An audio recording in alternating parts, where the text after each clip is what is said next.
Ngayong araw, posibleng i-ratify ng Kongreso ang panukalang bigyan ng emergency powers ang Pangulo para suspindihin o bawasan ang fuel excise tax. Isinusulong din sa Senado ang panukalang ibasura ang oil deregulation law sa gitna ng big-time oil price hike dahil sa gyera sa Middle East. Narito po ang aking report. Umaabot na sa mahigit 100 piso ang bentahan ng kada litro ng petrolyo sa ilang lugar sa Luzon, Visayas at Mindanao. Mga motorista ang unang tinamaan ng matinding epekto ng taas presyo, pero dumadalo ito sa iba't ibang industriya at sektor. Ang ilang travel agency sa Nueva Ecija umaaray dahil bukod sa pagsipa ng gastusin, halos 50% ng kanilang mga kliyente ang nagkansela ng biyahe. Sa mga natirang proyekto naman, halos lugi ang bayad dahil naibuk na bago pa magmahal ang mga bilihin. Karamihan kasi sa company namin ay kumbaga kapag wala kaming biyahe, wala rin silang trabaho. For example, si mga tour guide ko, yung mga driver. Ang kahilingan po sana namin is magkaroon tayo ng price freeze na sa mga basic consumer goods. At the same time, mag-regulate tayo ng petrolyo. Ayon sa Department of Trade and Industry, nakausap nila ang 21 manufacturer at may mga nangakong hindi mo na magtataas ng presyo ng ilang basic at prime commodities sa loob ng 30 araw at yung iba ay sa loob ng 60 araw. Ang Department of Energy naghahanap na ng iba pang mapagkukunan ng langis, crude man o refined products.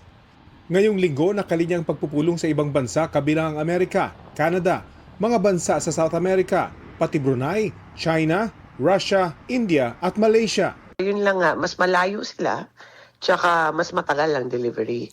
Tinitignan po namin lahat ng options, nag-invite na kami ng mga gustong magbenta kung sino yung merong supply. Meron naman pero iba-iba yung kondisyon so inaaral pa namin kung sino dapat ang kakausapin.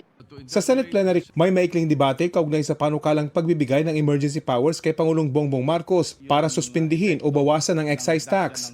Tinanong ni Senador Ping Lacson kung kailan mararamdaman ang epekto nito sakaling maipatupad.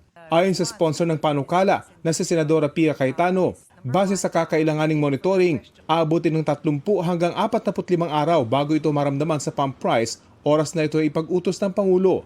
Baka naman pwedeng isaan natin ng 2 weeks. After 2 weeks na nag-average siya ng $80 or more, mag-recommend na sila sa Presidente, mag-meet na yung DBCC, mag-recommend na sila sa Presidente para mas mabilis yung effect. It could reach 30 to 45 days kasi may stock na po ang mga oil companies, may nabili na sila.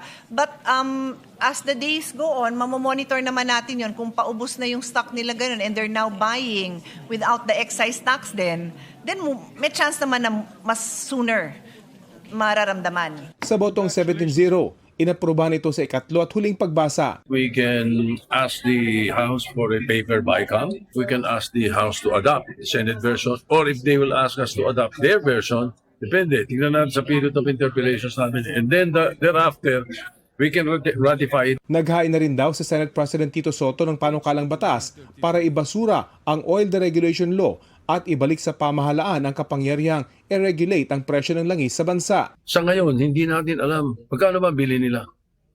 Kailan nila binili? 2 weeks ago?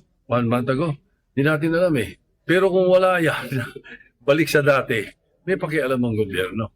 So, if they do not agree with some of the points that we will be including in the excise tax law, then we will be forced to push for the repeal of the oil deregulation law. Sinabi ng Malacanang nitong Martes na Kongreso ang magpapasya kung kinakailangang ipawalang bisa ang oil deregulation law. Kung ipapakita nila at mai-impluwensya nila sa pamamagitan ng kanilang pagbalangkas ng batas ang ating Pangulo, lahat po ng ikagaganda ng bansa, hindi naman po tututulan ng Pangulo.